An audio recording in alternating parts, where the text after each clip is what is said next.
Hola, su amigo y servidor Rudy Centeno le saluda y le da la bienvenida a esta entrevista especial que hemos querido preparar para usted allá en su casa y donde quiera que esté, con relación a la Defensoría de los Habitantes o a doña Catalina Crespo Sancho, quien ha fungido como defensora de los habitantes desde hace ya aproximadamente prácticamente 4 años, a quien hoy le damos la bienvenida.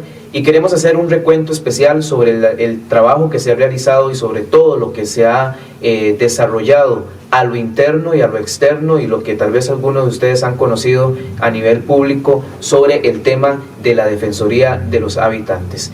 Doña Catalina, darle las gracias por estar con nosotros, por tomarse el tiempo de acompañarnos y pues bienvenida. Gracias Rudy, gracias a todos los que nos están viendo o escuchando. Y bueno, es un gusto estar aquí hablando un poquito de estos últimos 4 años que he estado al frente de la Defensoría, que es uno de los órganos, de los 2 órganos de control que existen en el país. Está la Contraloría General de la República y está la Defensoría de los Habitantes. Los 2 hacemos temas diferentes, pero sí fiscalizamos a los gobiernos para que den el mejor servicio que le puedan dar y lo que por ley corresponde a todas las personas que viven en nuestro país. Claro, la Defensoría es un brazo de la Asamblea Legislativa, ¿es correcto? Exactamente. Sí. ¿Cuánto tiene la Defensoría de...? Tiene 28 años ya. 28 años. Sí, ya tiene 28 años de edad, y me disculpa si estoy hablando de su edad, pero una mujer joven y que ha emprendido esta travesía en esta institución y que tras cámaras y tras micrófonos hemos estado conversando, socióloga, ¿verdad? Socióloga, pero también soy educadora, más bien fui maestra muchos años, de chicos pequeñitos, primer grado, después 4º grado, después 6º grado y ya después universitarios. Claro. Entonces sí, hay una parte de educadora que siempre lo llevo en mi corazón. ¿Nunca involucrada en el tema de la política? Nunca en mi vida. Y nadie de mi familia tampoco nunca se había metido en temas políticos. Usted trabajó en temas de prevención de guerra, ¿verdad? Para el Banco Mundial. Sí, en el Banco Mundial estuve 4 años, casi 5 años trabajando en temas que eran relacionados a todo lo que es prevención de guerras. Entonces, primero, ¿cómo es prevenir guerras en lugares donde no las hay?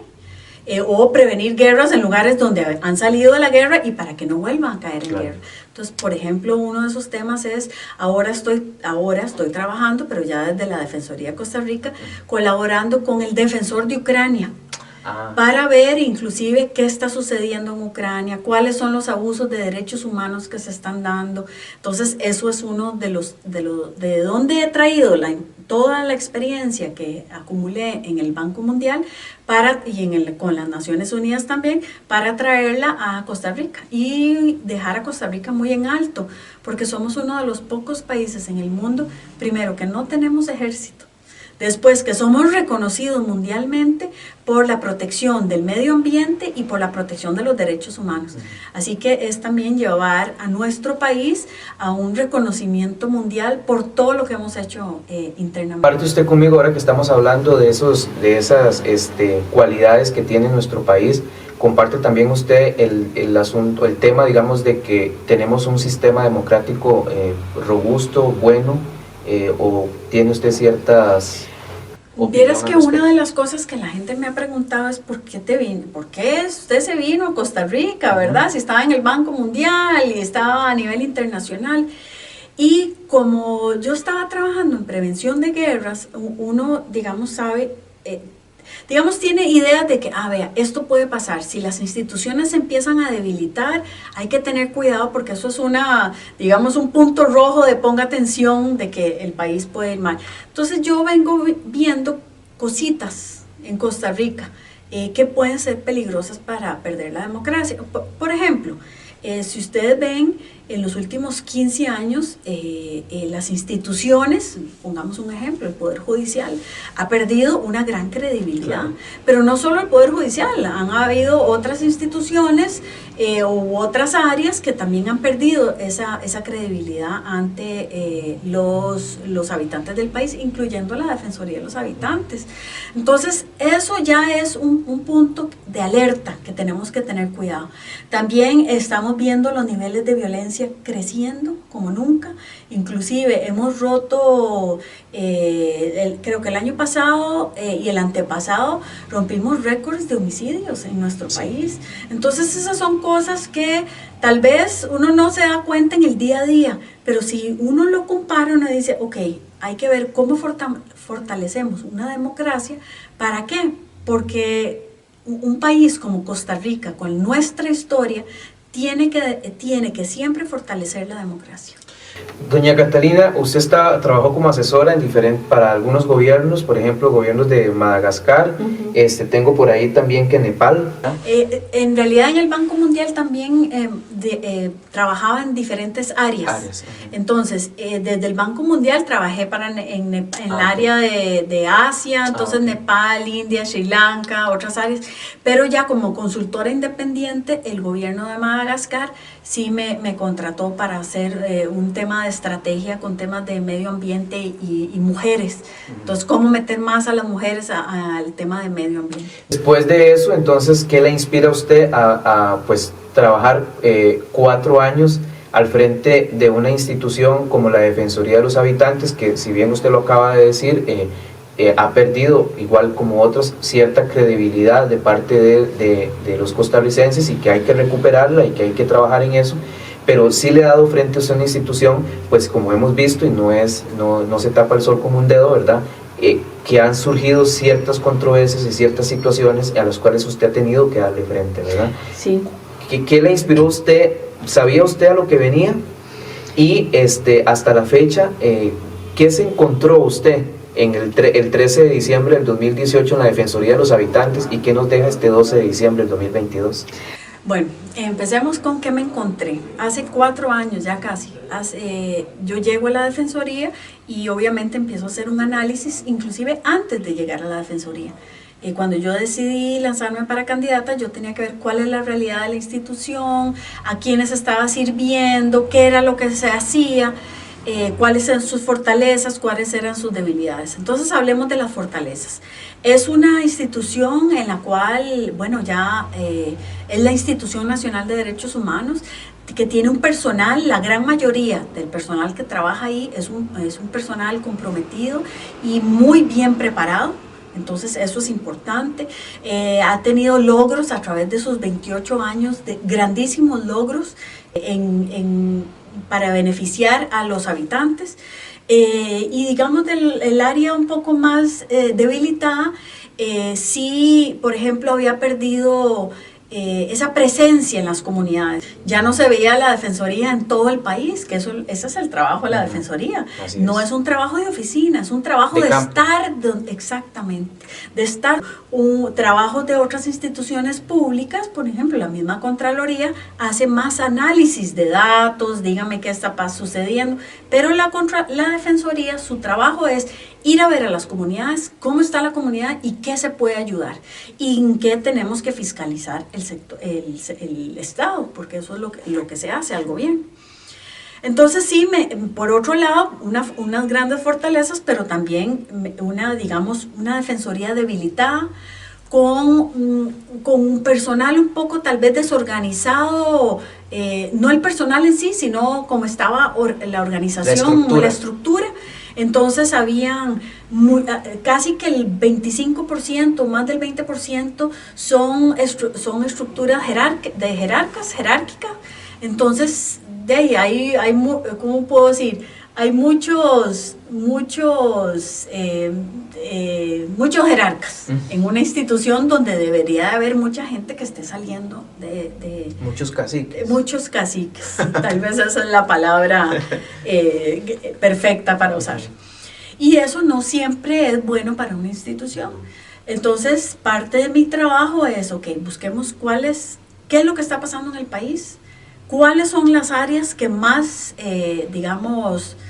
más denuncias recibimos, y después cómo podemos hacer para que no se reciban tantas denuncias por ejemplo, de la caja, de listas de espera o de limas. En algún momento recibimos muchísimas de lo que era el bono proteger, no sé si se acuerdan, hace 2 años que fue el famoso bono proteger.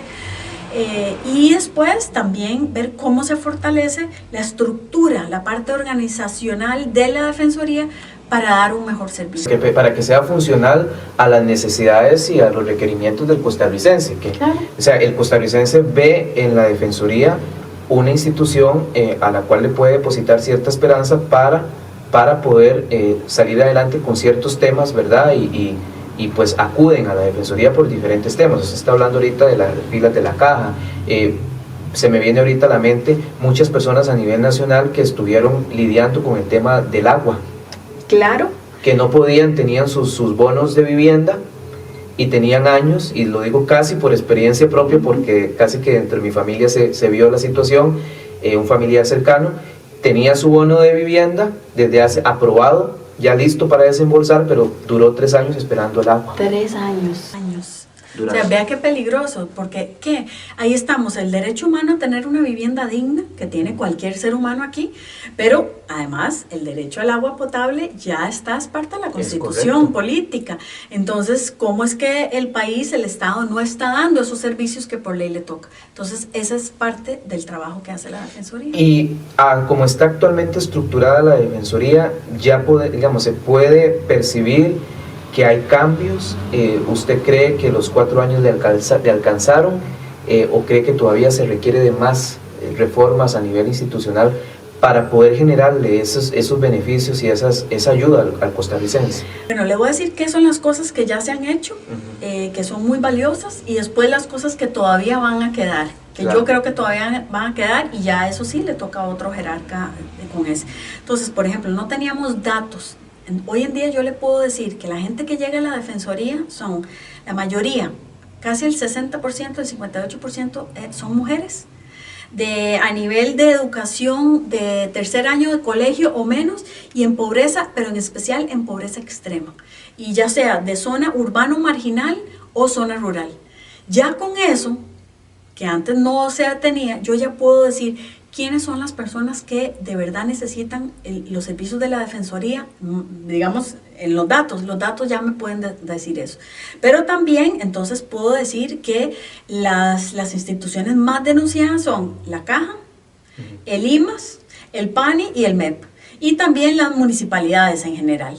Entonces, esas son las problemáticas más grandes, que la IA a veces no está ahí. Entonces, pero es parte pero ahí tenemos que concentrarnos en ver cómo hacemos para dar un mejor servicio y que la Caja, Limas, todas estas instituciones denunciadas den un mejor, digamos, trabajo.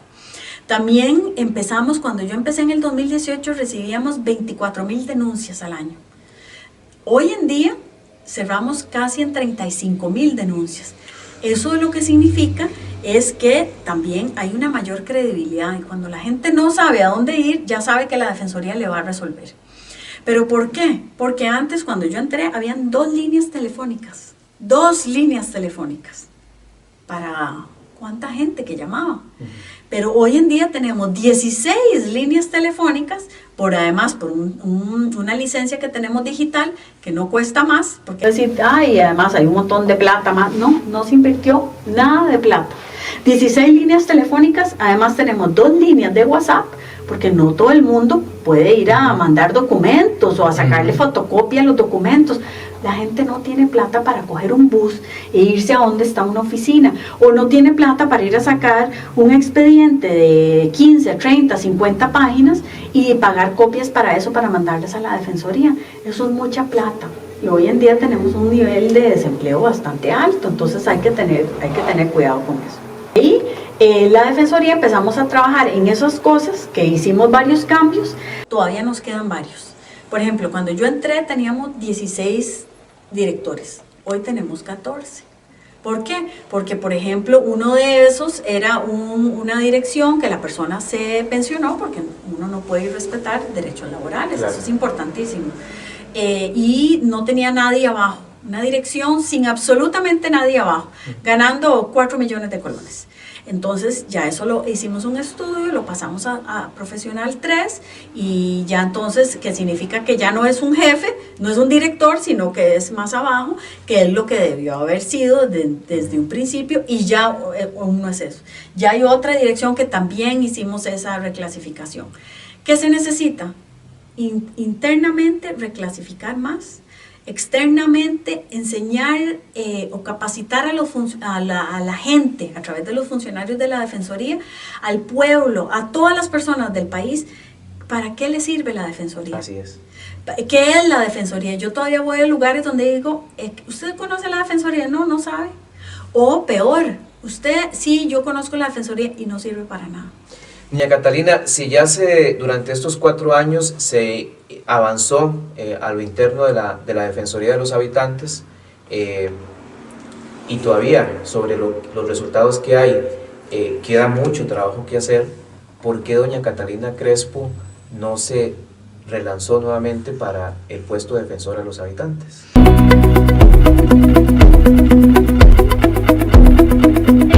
Doña Catalina, si ya durante estos 4 años se avanzó a lo interno de la Defensoría de los Habitantes, y todavía sobre los resultados que hay, queda mucho trabajo que hacer, ¿por qué doña Catalina Crespo no se relanzó nuevamente para el puesto de defensora de los habitantes?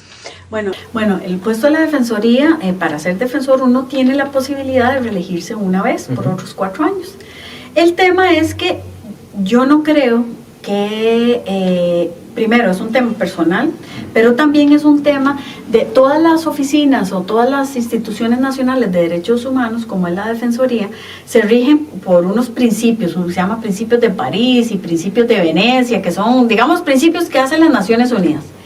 Y en uno de esos ahora se están moviendo a que no haya reelección. ¿Por qué?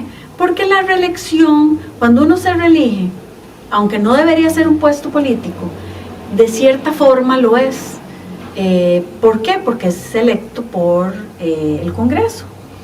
Entonces, los órganos de control tienen que ser muy cuidadosos de mantener esa independencia.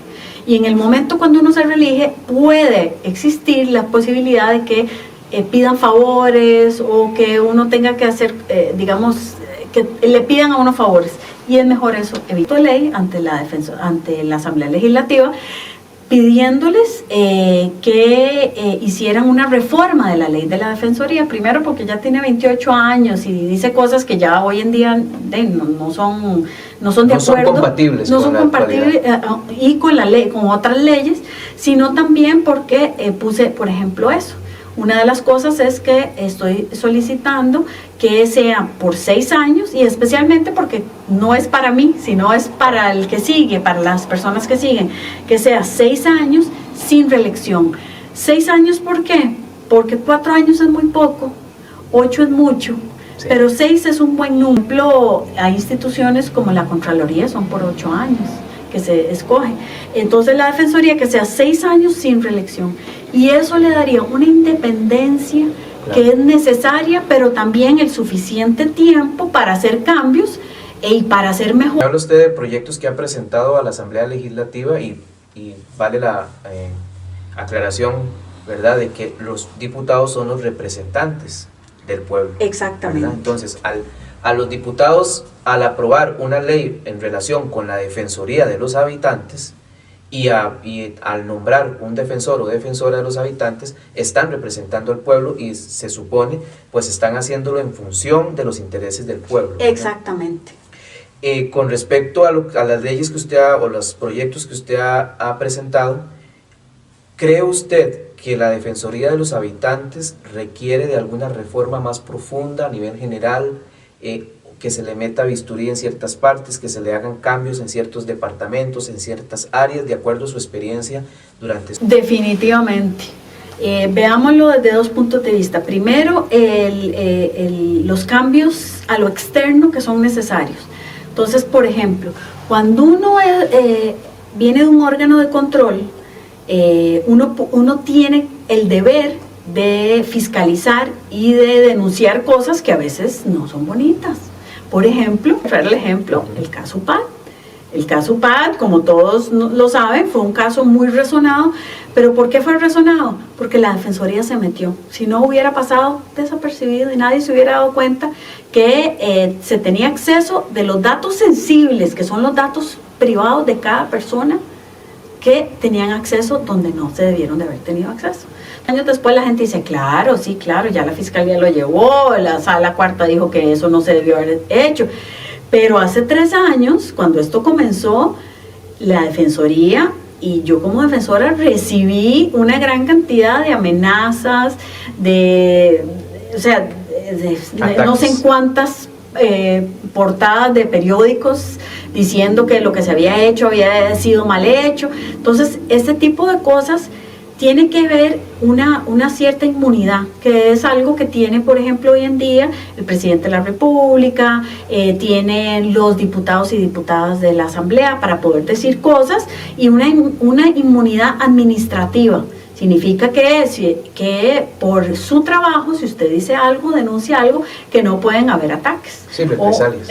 Exactamente. En este caso, en la Defensoría, no solo se pueden dar esas represalias, sino que en estos últimos 4 años yo he recibido muchísimas de esas represalias.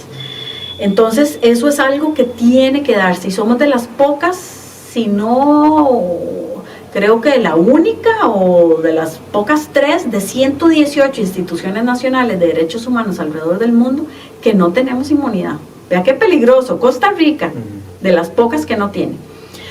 Y ya a nivel interno sí es necesario unos cambios.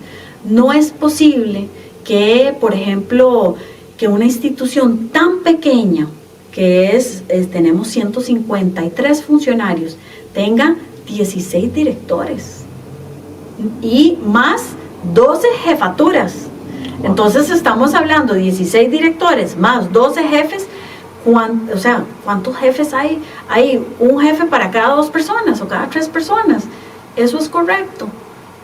¿Cuándo? Tal vez me gustaría ponerlos en contexto. El de la República tiene 700 funcionarios y tiene 4 directores. Sí, hay algo que no calza. Vamos a la Asamblea Legislativa, que es nuestro jefe. Ellos tienen 900 funcionarios y tiene, si no me equivoco, 12 o 14 directores. Está cuadrando, y a veces los nombramientos se hacen por amiguismos. Y eso, muchos de los nombramientos de directores en la Defensoría se han hecho sin concurso, la gran mayoría. Entonces dice uno, bueno, ¿de dónde vienen esos salarios? Vea, Rudy, los salarios de ahí vienen desde la persona más rica de Costa Rica hasta la persona más pobre, en pobreza extrema, paga los salarios de todos los funcionarios públicos de este país. Por lo tanto, yo como jerarca de la institución, es mi responsabilidad cuidarle cada colón de cada uno de las 5 millones de personas que viven en nuestro país. Entonces, por eso también puse en el proyecto de ley que yo mandé a la Asamblea Legislativa, uno de esos es que se hagan 3 áreas de directores. Y ya después hayan otras jefaturas, pero 3 áreas de directores. Una de defensa, que se encarga de recibir las denuncias, de tramitarlas. Otra del Instituto de Educación de Derechos Humanos, que es todo lo que es capacitar a toda la gente en todo el país sobre cuáles son sus derechos, qué es lo que usted puede hacer, a dónde pone una denuncia. Y después el área administrativa, que es importantísima. Pero inclusive, imagínense que hay un director de despacho, por ejemplo. Eso lo quité. Sí, porque debería ser un jefe de despacho, no un director de despacho. Sí. Porque los directores nuevamente ganan mucho más que los ministros. Entonces, hay 16 salarios que ganan más que los ministros. Wow. Y a veces uno no tenía nadie a cargo, a veces tienen a 2 personas a cargo, a veces hasta 3 personas a cargo. Fueron cambios que se fueron haciendo desde que existe la Defensoría, poco tiempo después, durante todos estos años para atrás, y se han ido creando ciertos trajes a la medida, podríamos... Exacto. Entonces, por ejemplo, cuando apenas se abrió la Defensoría, el primer defensor, hay un reglamento donde se dice que hay ciertos puestos de confianza y que eran, creo que 6 u 8. Y después, los puestos de confianza se pasan a todo el mundo empieza a dejar a su gente. Entonces, vos sos mi amigo, te dejo en un puesto fijo. Sí. Y eso eso para mí es un nivel de corrupción. Claro. ¿Por qué? Porque con la plata de la gente no se juega. Con este cambio que viene ahora que usted deja la Defensoría, ¿hay algo que usted pueda hacer de forma legal o desde su posición como jerarca de la institución para evitar que los próximos 4 años quedemos heredados con más plazas, con más puestos, con más salarios millonarios, que lo que hacen es pesar en los bolsillos de los costarricenses? ¿Hay algo que usted pueda hacer desde su posición ahorita antes de irse? Sí, claro, y lo he hecho. Lo número 1 es ese proyecto de ley. Lo que pasa es que ahora sí le toca a la gente decirle a sus diputados y a sus diputadas, bueno, ¿qué va a pasar con ese proyecto de ley? Porque son las señores y señoras diputados los que pueden aprobar ese proyecto de ley. Ese se presentó a finales de junio de este año. Ya está ahí, está en una comisión. Vamos a ver qué es lo que pasa. Claro. Ya eso es algo que ellos y ellas son los que tienen que decidir. Y otro que yo he hecho, que está en mi poder, es no dejar a nadie de mi equipo nombrado como director, porque es dando el ejemplo que uno se hace las cosas. Entonces, inclusive en el proyecto de ley yo dije, no debería de haber un director de despacho. Debe haber un jefe, porque sí tiene que organizar un montón, pero un director no, hasta eso estoy mandando. Entonces, ese tipo de cosas, yo he hecho lo que he podido, pero sí también le queda a la ciudadanía observar y pedirle cuentas a la Defensoría, claro. Porque la Defensoría no solo tiene que pedirle cuentas y fiscalizar a los gobiernos de turno, sino que también los habitantes tienen que fiscalizar a la Defensoría. Claro. Y en esa es una de esas formas, donde no se vuelva un lugar donde se dan los puestos de forma antojadiza. Una fábrica más de puestos. Exactamente. Digamos, no solamente estamos hablando de la Defensoría de los Habitantes.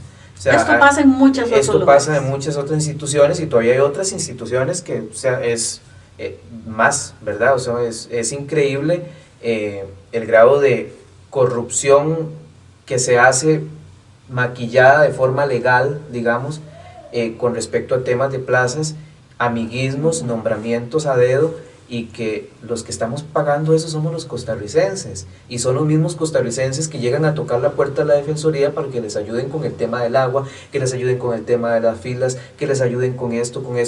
Una señora de cualquier zona del país donde usted ha podido visitar, que tienen la esperanza puesta en la Defensoría de los Habitantes y en la institución, la Defensoría de los Habitantes. Bueno, yo quisiera preguntarle, doña Catalina, con todas estas iniciativas que usted ha tenido y estos cambios que usted ha intentado hacer, con lo que la ley le ha permitido a usted hacer también, ¿se ha generado usted anticuerpos a nivel interno? Sí, claro, pero ese es otro tema interesante. Esto no es nuevo, no es de mi gestión, esto viene de años. Inclusive la defensora anterior a mí, ella renunció. Sí, la señora Montserrat Solano, ella empezó a hacer unos cambios donde los nombramientos se hicieran de forma muy transparente, que a mí me parece muy bien los cambios que ella hizo, y inmediatamente el acoso fue a tal nivel que ella terminó renunciando. Y fue un acoso interno. Vean qué peligroso. Claro. Muy peligroso. ¿Vivió usted lo mismo? ¿Ha vivido usted lo mismo? Yo he vivido cosas peores, porque como yo no me fui, yo he sido, digamos, he recibido amenazas de todo tipo, las cuales he denunciado. Claro. Con las autoridades correspondientes. ¿Ataques políticos también? Ataques políticos, de todo lo que usted se imagina. Y bueno, pero ¿por qué sigo yo aquí? Porque yo vine con un compromiso al país. O sea, al fin y al cabo, si hay algo que tenemos todos en común es que adoramos a este país. Así es.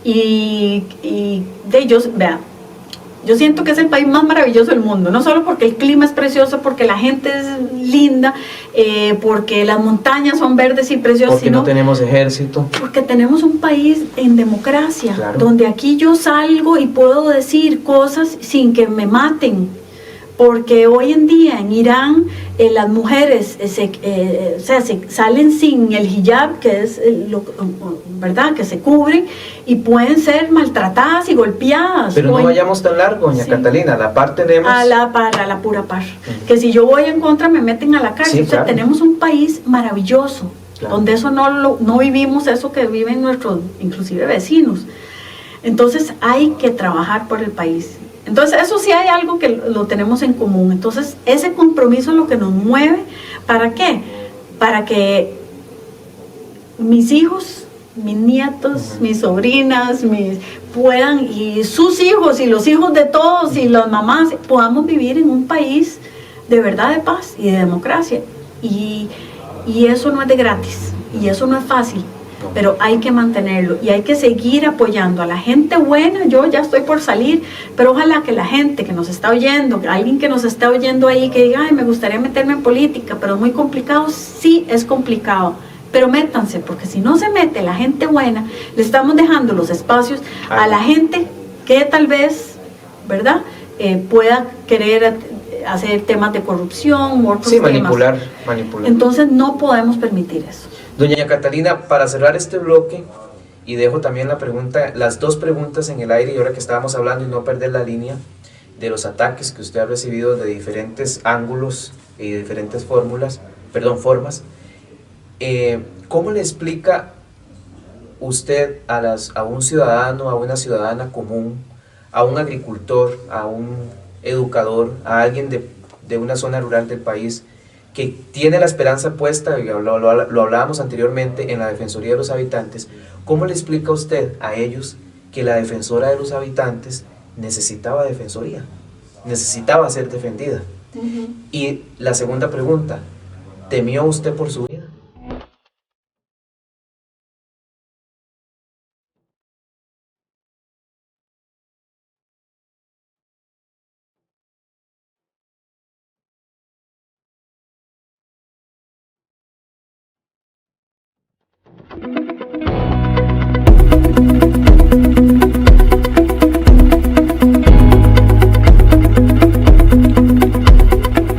¿Explica usted a los costarricenses, al ciudadano común de alguna ciudad, de algún lugar de nuestro país rural, que tienen esperanzas puestas en la Defensoría de los Habitantes, que la Defensora de los Habitantes necesitaba ser defendida también? Es algo como paradójico. Y la otra pregunta que le hice en el bloque anterior fue, ¿temió usted por su vida? Bueno, empecemos por la segunda, porque esa es de muy fácil respuesta. Sí, yo tuve ciertas amenazas que eran muy serias.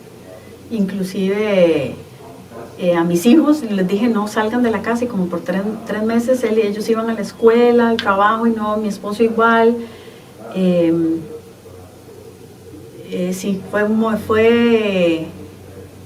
Sí, duro. Fue muy duro, porque ¿cuál fue la razón? Haber denunciado a la OPAT. Esa fue la razón. ¿Tiene que ver algo el tema de la grabación que se perdió? ¿Por ahí va el asunto o eso fue después? En realidad, no, todo eso fue al mismo tiempo. La grabación, tal vez, déjeme corregirlo, la grabación que se borró a propósito, porque se borró en la Defensoría de los Habitantes. Y nuevamente, eso yo lo denuncié en el momento en que yo me di cuenta, eso yo lo mandé a la Fiscalía, inmediatamente. Bueno, lamentablemente la Fiscalía nunca fue por prueba, no sé qué fue lo que pasó ahí, pero bueno, no se investigó como se debió haber investigado. ¿Por qué? Porque ahí lo que se tenía era un audio donde el presidente estaba diciendo que él había contratado a la gente, que él sabía de todo, o sea, básicamente él diciendo, sí, yo fui el que hice todo eso. Entonces, a toda costa había que desaparecer ese audio. Me imagino que eso fue lo que pensó la gente, y así lo hicieron. Y bueno, yo eso igual lo denuncié, porque hay un tema que yo he visto, a veces los ticos no nos gusta confrontar, el confrontamiento es feo para mucha gente. Lo que pasa es que cuando vemos algo malo y no decimos nada, nos volvemos en cómplices. Claro. Eso es lo que la gente tiene que entender. Sí, mucha gente me decía, pero ¿por qué usted denunció a esa persona si es colega de nosotros? Pobrecito, el pobrecito me llegaba cada rato, pobrecito, y yo, hizo algo incorrecto. No solo hizo algo incorrecto, sino hizo un delito, cometió un delito. Entonces, eso, verás qué interesante, porque si a cada rato me decía, pobrecito, no lo denuncie penalmente, y yo, es que es un delito. Por supuesto. Entonces eso es importante. Después también me preguntaban mucho la primera pregunta que usted me hizo, que cómo le explica uno a la gente que la misma defensora, que es la encargada de defender a los 5 millones de personas y alzar la voz, haya necesitado defensa. Claro. Y sí, pero ¿sabe quién fueron mis defensores? La gente. Los pescadores con los que yo había trabajado un montón, empezaron a decir que qué barbaridad, que era la primera defensora, que ellos fueron mis defensores. El grupo de indígenas, el grupo de mujeres, ellos que ya habían visto mi trabajo, decían, nosotros la vamos a defender. Y ellos y ellas fueron los que ayudaron. Pero también es un tema de que si yo como Catalina Crespo, o como defensora no me podía defender a mí misma, ¿cómo iba yo a defender a los demás? Entonces era un tema de yo tengo que defenderme a mí misma de toda la parte, digamos, legal, hacerlo todo correcto, bien organizado, la parte legal, para así yo poder demostrarle a los habitantes que yo también los puedo defender a ellos. Renuncie mejor, mi gente querida. Mi propio papá llegó y me dijo, mi amor, renuncie, usted devuélvase al Banco Mundial. O sea, mi familia pasó por todo un proceso de miedo. Y yo le dije, papi, si yo renuncio aquí, el mensaje que yo le mando, primero a todos los costarricenses es, primero, no denuncie, porque si usted denuncia, lo van a acosar de tal forma de que usted nunca va a haber querido denunciar. Y número 2 es decirle a la gente, no, usted no tiene nadie que los proteja, porque la primera persona que denuncia algo ilegal o algún nivel de corrupción, esa persona la van a amenazar y se va a ir. Y después yo pensaba, un montón de gente joven que se quería meter en temas de política, ayudar al país, que iban a decir, no hombre, ¿para qué me voy a meter? Si lo primero que me van a hacer es, me van a acosar, me van a pasar todo lo que yo he pasado, y de ahí me voy. Entonces yo dije, no puedo, porque tengo que dar ese ejemplo. Y también era darle un ejemplo a mis hijos, claro. ¿Verdad? También de mis hijos, que ellos vieran que pese a todo usted... Que pese a todo, lo correcto no siempre es lo más fácil, a veces es lo más difícil, pero que hay que hacerlo. De salir de su casa donde usted tenía a sus hijos, a su esposo, su espacio de confort, su espacio de desahogo, también me imagino, en algunas noches, en algunos momentos, en algunos domingos, en las tardes, en familia. No había sábados y no había domingos, entonces era trabajar 24/7. Bueno, pero era entonces salir de su casa, sí, ¿verdad? De su espacio privado, personal, a ir a meterse a su otra casa, ¿verdad? ¿Cómo se sentía usted cada vez que entraba a su oficina, doña Catalina, entonces? Vea, la ventaja es que, como yo le dije, hay hoy en día un funcionariado, la mayoría de los funcionarios y funcionarios de la Defensoría son gente maravillosa, trabajadora, comprometida.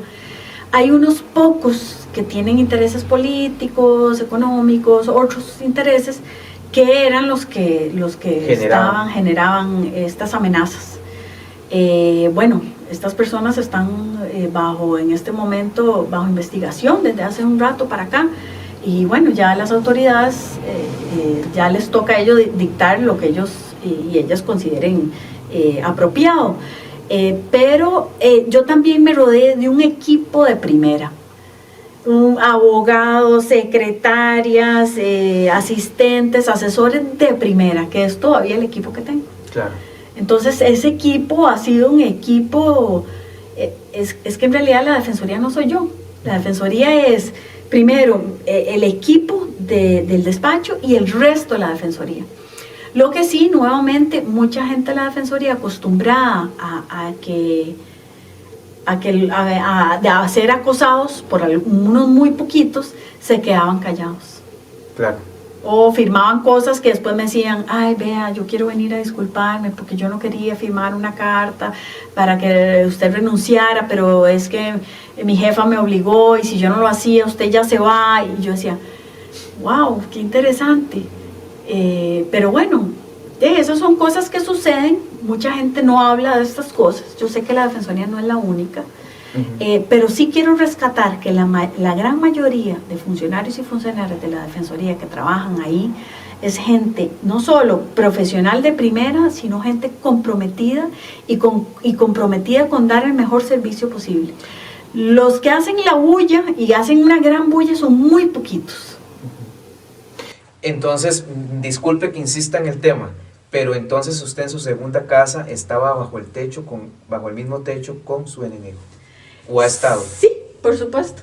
¿Cómo se hace para que en una institución tan importante se pueda quitar ese tipo de situaciones que un ciudadano, un costarricense no cree que eso pueda pasar en una institución como la Defensoría de los Habitantes? ¿Cómo hacer? ¿Ha logrado usted avanzar al respecto sobre eso para heredarle tal vez a la que viene o al que viene pues un mejor ambiente? No estoy tan segura, espero que sí. Yo primero espero que los funcionarios de la Defensoría hayan visto que tienen un jerarca que se preocupa por ellos, que tiene un jerarca que ha peleado por derechos laborales de la gente interna, que no permite que haya el acoso y el bullying que están acostumbrados de unos muy poquitos, y que ellos en algún momento digan, no, esto no está bien, y si tengan que denunciar, que denuncien. Por otro lado, también hay mucha gente, Rudy, que nos está escuchando, que vive con el enemigo en su casa. Claro. Hay muchas mujeres que han sido agredidas, y algunos hombres también. Hay muchos niños y niñas que viven con eso en sus casas. Entonces, esta es, cuando yo digo mi segunda casa, es el lugar de trabajo. Y también hay muchísima gente, lo que pasa es que la gente no habla de eso, porque son temas dolorosos y son temas que son traumáticos, que ha pasado lo que es acoso laboral y hostigamiento laboral serio. Hay muchísima gente. Y tal vez la gente que nos escucha y que nos está escuchando va a decir, mira, yo sé lo que es eso, yo sé lo que es vivir con eso. Entonces uno sobrevive, uno tiene formas en mi caso, formas legales de protección para hacer, digamos, ciertas cosas para que el trabajo siga y no se afecte el trabajo que se le tiene que dar al habitante. Y de esa forma de proyectos de ley que puedan mejorar el servicio, temas legales, reglas claras que también puedan mejorar el servicio. Entonces así es como uno sobrevive, y no solo sobrevive, sino que además lleva a una defensoría a un nivel de conocimiento y de prestigio que había perdido hace mucho tiempo. Claro. Entonces eso es lo que se ha hecho. La ruta que usted ha trazado desde que inició en diciembre del 2018 hasta la fecha, y que ha tenido usted todas sus altibajos, por decirlo así, los ataques que se le dan. Hay algunos temas controversiales, empezando por el tema de la UPAD, ¿verdad? También hay sobre un supuesto nombramiento anómalo que existió de parte suya, como una familiar de un exdiputado. Eso no lo tiene usted. No, miras qué interesante, eso fue de lo que se acusó, de muchas cosas acusaron. Y de beligerancia política también, actividad o sea, lo que estoy dando son ejemplos de las ciertas controversias, ciertos ataques que se dieron, en este caso a nivel político, ¿verdad? Sí, recordemos que cuando trabajar para los derechos humanos no es fácil. Y además ser un órgano de control, ¿qué quiero decir con órgano de control? Quiero decir que somos la institución que fiscalizamos la parte legal del gobierno. Básicamente, decirlo en palabras más sencillas es, uno no hace amigos aquí. Uno viene a pedirle cuentas al presidente, al Poder Ejecutivo, a todo el mundo. Usted está haciendo bien su trabajo. Entonces uno claramente no viene aquí a ser amigos. Como el sapo, digamos. Uno es el sapo, pero ese es el trabajo. Ese es el trabajo. Sí. Entonces, claramente uno va a hacer una piedrita para uno y un piedrón en el caso de la UPAD para otros. ¿Cuál es una forma de acusar a esa persona o de ver cómo debilitarla? Y muchas de esas acusaciones han sido falsas, como las que usted acaba de decir. Todo eso pasó por la Asamblea Legislativa, se abrieron un expediente, se hizo una comisión investigadora que investigó todo lo que usted dijo, y llegó y dijo, esto no es cierto, esto no es cierto, esto no es cierto. Fue en la administración de la Asamblea Legislativa pasada. Y no solo, vea, cuando yo quedé electa por 33 o 32 diputados. Cuando se dio ya la investigación y el plenario tenía que votar en esa investigación donde decía que sí, que no había nada ilegal, que todo se había hecho bien, 36 diputados votaron en confianza del mandato que yo estaba ejerciendo. Para que no se fuera la defensora. Exactamente. Acusaciones que se hacen para debilitar a la persona. Claro. Inclusive, no solo en mi caso, eso si ustedes lo ven, lo pueden ver en todos los ambientes políticos, cómo se debilita el oponente, cómo se debilita a alguien que me está pidiendo cuentas. Acúselo, claro. Y acúselo sin tener razón legal, y eso es muy serio, porque eso también es un debilitamiento, eso es usar la justicia, la legalidad como una arma política, y es peligrosísimo. Es manipulación de la justicia. Peligrosísimo. Y más bien, inclusive, le voy a decir, hace unos meses, el jefe de recursos humanos decidió poner una acusación penal en contra mí, que es confidencial. Él la hizo pública. ¿Ya qué interesante? La hace pública, lo manda a los periódicos. Pero entonces yo pido eso y me doy cuenta que no solo no tenía ni pie ni cabeza, sino que le había dado información falsa a una acusación penal. Entonces yo ya contesto y le mando, vea, esto es lo que pasa, esto es esto. Y además solicito que se le abra una causa penal que podría ir de 3 años a 8 años a la cárcel por difamación y por dar información falsa. Entonces, ese tipo de cosas también hay que tener cuidado, claro. Porque cuando uno denuncia cosas falsas, el sistema debe de decir, usted pone una denuncia, tiene todo el derecho, pero si usted está mintiendo, ¿para qué? Para acosar a esa persona, entonces usted también tiene que responder. Sin embargo, doña Catalina, pese a todas esas acusaciones, esas investigaciones, los diputados del periodo anterior decidieron 36 diputados respaldar su función como defensora de los habitantes, y ahí dejo la pregunta, ¿por qué cree usted que a pesar de tantas acusaciones, a pesar de todo esto y de toda esta maremoto, ¿verdad?, de situaciones que pasaron, los 36 o aproximadamente esa cantidad de diputados decidieron mantener a Catalina Crespo hasta el final de su mandato en la Defensoría de los Habitantes?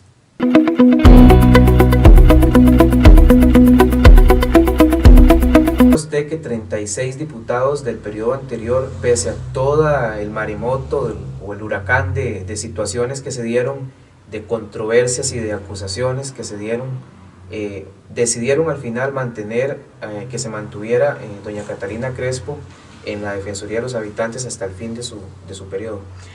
Bueno, primero empecemos por qué se dio ese maremoto. Sí. Eso fue a partir del OPAD. Y fue a partir de que yo, después de haberme reunido con el señor presidente y con su equipo, y me di cuenta de todo lo que había pasado, que ellos mismos, que el mismo presidente había sido el que había ordenado el lugar de datos, que se estaban conectados directamente a través de un VPN que llaman, de todo lo del CINERUVE, que es los datos más sensibles de Limas, de la gente que va a Limas. Cuando yo dije eso y mandé eso a la Fiscalía, al Ministerio Público, a todo el mundo se le paró el pelo y dijo, ¿qué es esto? Ella se convierte en peligrosa. Entonces me vieron el gobierno como un peligro, dijeron, hay que deshacerse de ella a toda costa. Entonces fue las denuncias, las amenazas, fue más amenazas, más denuncias que no tenían ni pie ni cabeza, gracias a Dios. Y cuando ya después la comisión investigadora de la Asamblea Legislativa ve todas esas denuncias, ve las pruebas que yo les doy y dicen, no, esto no tiene ni pie ni cabeza, todo esto.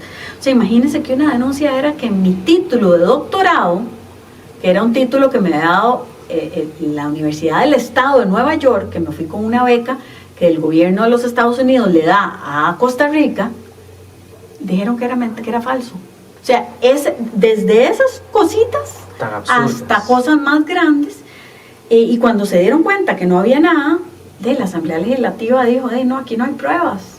Y se dieron cuenta además que yo no renuncié con toda la presión. Yo salí, en cuestión de un mes, salí como en 8, 9 o 10 portadas de uno de los periódicos nacionales, y con cosas que ni siquiera me preguntaban a mí, pero nuevamente, todo fue por la OPAD. Porque ¿quién antes había denunciado penalmente a un presidente? Claro. Y eso le pudo haber costado, si se hubiera hecho, digamos, eso le correcto. pudo haber costado el puesto al presidente de ese entonces. Claro, nos referimos a don Carlos Alvarado. Sí, señor. Entonces usted, pues, considera que el respaldo que le dieron los diputados en ese entonces fue el más apropiado, y se siente satisfecha usted con... No solo satisfecha, sino que más bien agradecida, y con humildad, de verdad. Ese día yo me sentí muy agradecida porque con todas esas cosas ellos vieron las pruebas y dijeron, no, aquí no hay nada. No hay un montón de las cosas, vos creo que nombraste 2 o 3, pero el expediente eran de cientos, de nuevamente acusaciones tan tontas como el título no es cierto, hasta... y dijeron, no, esto es un tema político. Doña Catalina, ahora que estamos hablando del gobierno anterior del señor Carlos Alvarado, para nadie es un secreto que una de las banderas que se levantaron mucho en su administración con respecto a ciertos temas y ciertas cosas, incluso recuerdo cuando se dijo ustedes nunca caminarán solos, refiriéndose al sector LGTBQ, y cuando el tema de Provida, ¿verdad?, el tema del aborto, fueron temas durante los anteriores años, ¿verdad? Usted deja este 12 de diciembre ya la Defensoría de los Habitantes. El presidente actual, don Rodrigo Chávez, ya estaría cumpliendo 7 meses de estar en el poder. ¿Cuál es la lectura que usted hace al gobierno con respecto al trato de estos temas? Bueno, de estos 2 temas específicos. Sí, específicos. Bueno, creo que la comunidad LGBTI ha tenido grandes logros a través de los últimos años. Creo que el matrimonio igualitario ha sido un gran logro en el país, y hoy en día es una realidad. Inclusive yo como defensora, exhorté a las señoras y señores diputados para que pasaran el proyecto de ley que era el correspondiente que había pedido la Sala Cuarta. Bueno, ahora vamos a ver qué hace el gobierno. En el tema del aborto hay un tema de legalidad, y nuevamente la Defensoría es control de legalidad. Entonces yo tengo que apegarme a la ley. No solo yo como defensora hoy, pero todos los funcionarios de la Defensoría se tienen que apegar a la ley, les guste o no les guste, estén de acuerdo o no estén de acuerdo, ese es nuestro trabajo. Entonces, desde ahí vamos a ver qué hace el gobierno. Que es prematuro de calificar con respecto a ese trato, porque por ejemplo, el no nombrar un comisionado de ese sector de la población, pues le generó al presidente ciertas críticas, ¿verdad? Pero sí cree usted que estos temas han sido atendidos de parte de la Defensoría de la forma correcta. De parte de la Defensoría, definitivamente. ¿Por qué? Porque nosotros vemos todas las poblaciones, y definitivamente hay poblaciones mucho más vulnerabilizadas. La LGBTI, ahora Q+, es una, pero no es la única. Tenemos las comunidades indígenas que están sumamente vulnerabilizadas, también tenemos la comunidad afro, los adultos mayores, la niñez, la juventud, las mujeres, las personas con discapacidad. O sea, tenemos varias poblaciones que han sido, digamos, históricamente vulnerabilizadas, y desde ahí la Defensoría no solo ha trabajado en un grupo, que tal vez históricamente o en los últimos años habían trabajado en grupos específicos, olvidándose de otros, pero no podemos hacer eso. No. La Defensoría tiene que trabajar con todos los grupos, Entonces ahora hemos trabajado con todos los grupos. Así y todavía hay mucho que hacer. Quisiera haber trabajado más con algunos grupos que tal vez por temas, no sé, de oportunidad no se dieron. Me hubiera gustado más, digamos, con la población afro, que creo que es una de las poblaciones más abandonadas de nuestro país. Claro, disculpe que le interrumpa, porque es que ahí viene una pregunta que le quería hacer. Sí. Cerrando prácticamente, ya estamos casi que a un mes sí, ya casi. ¿Verdad? ¿Qué cree usted que le faltó hacer? Ahorita que usted está hablándome sobre lo que le hubiera gustado hacer, ¿y qué cree usted que no debió haber hecho? ¿Qué decisiones cree usted que tal vez no debió haber tomado desde el principio en comparación con ya casi 4 años, verdad? Vean, de que quedan por hacer, quedan un montón de cosas. Yo a veces tengo una lista grandísima. Me hubiera gustado más trabajar con la comunidad afro. Creo que todavía ha sido muy abandonada el tema laboral, no hay muy pocas oportunidades, digamos, pero eso es en realidad no solo con la población afro, sino con todas las comunidades, digamos, costeras, sí, que hay un gran abandono. Y sí me hubiera gustado fiscalizar más al gobierno, a ver cuáles son las oportunidades que se les está dando a las zonas costeras y las zonas rurales, que al fin y al cabo son muy olvidadas en nuestro país. Todo se concentra en la GAM, que sí, la gran mayoría de las personas están ahí, pero no todos los costarricenses viven en la GAM. Entonces no podemos decir, ok, el 99% de los esfuerzos se van a venir aquí. No, ¿qué estamos haciendo por la gente que vive en Limón o la gente que vive en la zona sur-sur, que también es una zona muy debilitada? Me hubiera también gustado hacer más por el tema de la juventud. Eso es un tema también sumamente olvidado. ¿Por qué? Porque tenemos un estado muy fuerte en lo que es niñez y adolescencia, pero usted a los 18 años se va y ve a ver qué hace. Antes de eso el PANI es muy fuerte, tiene, digamos, fondos, pero a los 18 años usted se va. ¿Y está el viceministerio de Juventud también? Que no hace nada. Que todavía no... No, porque vean, algo, y solo veamos el tema de desempleo. El desempleo está en 11% a nivel nacional, pero el desempleo en gente joven es de un 30%. Y la mayoría de ese 30% está en zona rural. Entonces, ¿qué van a hacer la gente joven? Que usted sale del colegio, un colegio técnico, donde ya sale con algo, o un colegio académico, ¿dónde va a trabajar? El INA está dando los cursos que necesita dar, las capacitaciones que está dando. Ahora lo he visto mejor, el INA, que antes, pero hay que ver los resultados, porque apenas llevamos 6 meses, 7 meses, o sea, eso no es nada, hay que ver qué pasa al año. Claro. Y cuáles son las oportunidades de trabajo que tiene la gente joven, donde tenemos un país que... Vea Rudy, vea que me da vergüenza decir este número. Somos el país que número 1 exportador de cocaína a Europa. Un país que no produce hoja de coca. ¿Cómo vamos a hacer eso?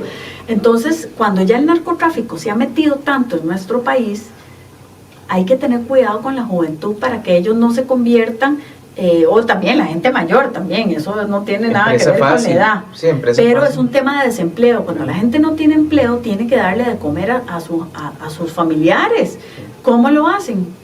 Esa puede ser una opción. Y cuando la mente no está ocupada también. También, entonces hay un tema que me hubiera gustado hacer más. Sí, digamos, antes estaba la dirección de la Defensoría, que era niñez y adolescencia, ahora la de niñez, adolescencia y juventud. Entonces ya por lo menos dentro de la Defensoría hay ese rol de juventud.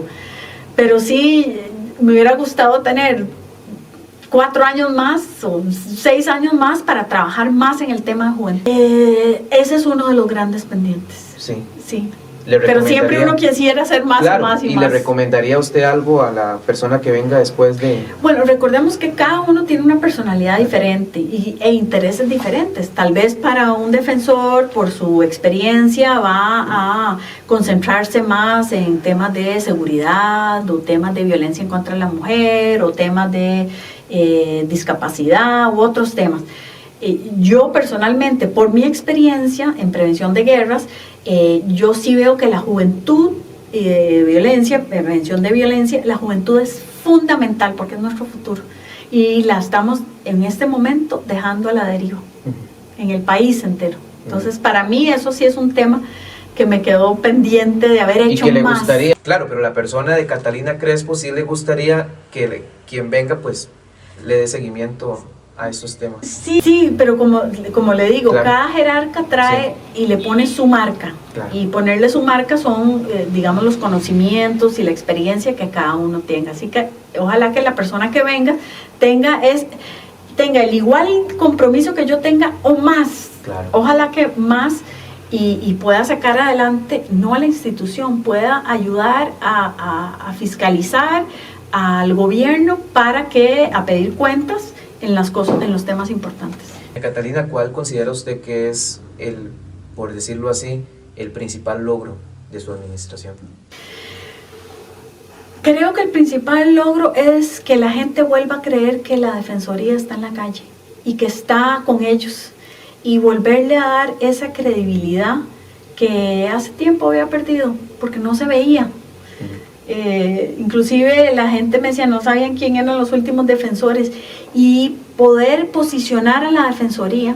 Hoy en día la Defensoría manda algo a pedir información en nombre de un habitante y la gente se mueve en la municipalidad, se mueve en los ministerios, se mueve para darle una respuesta a ese habitante que lo necesitaba. Cuando yo entré al puro principio no lo hacían, porque ¿sabe qué me decían? Que la Defensoría es mantequilla. Eso me decían. Y yo, no, señores, no es mantequilla. Es una Defensoría que venimos aquí en el nombre de los habitantes, claro, de cada uno de las personas que vienen.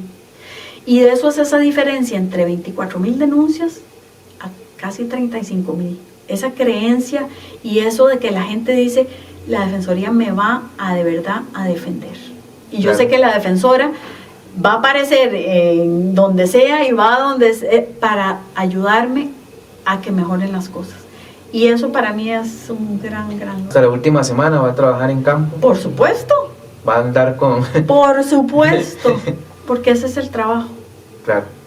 Doña Catalina, pues agradecerle de verdad la oportunidad que nos ha dado de conversar con usted, de hacer este recuento de todo su trabajo, de todos estos 4 años, ¿verdad?, en la Defensoría de los Habitantes, y pues dejarle el micrófono abierto y las cámaras para que usted le diga a la población a través de las plataformas y los medios que vayan a difundir este material, esta entrevista, un mensaje final de parte suya para todos los habitantes, un mensaje para todos los habitantes de la Defensora de los Habitantes. Bueno, gracias, Rudy. Primero, gracias a vos por esta invitación, una conversación muy bonita, muy de verdad lo que estaba pasando, y a la gente que nos está escuchando, quiero agradecerles por estos 4 años, quiero agradecerles por la credibilidad que le han dado a la Defensoría, y quiero decirles que desde donde sea que esté, yo siempre mi corazón y mi trabajo va a ser por este país tan maravilloso, que si hay algo que tenemos en común, como lo hablamos, es que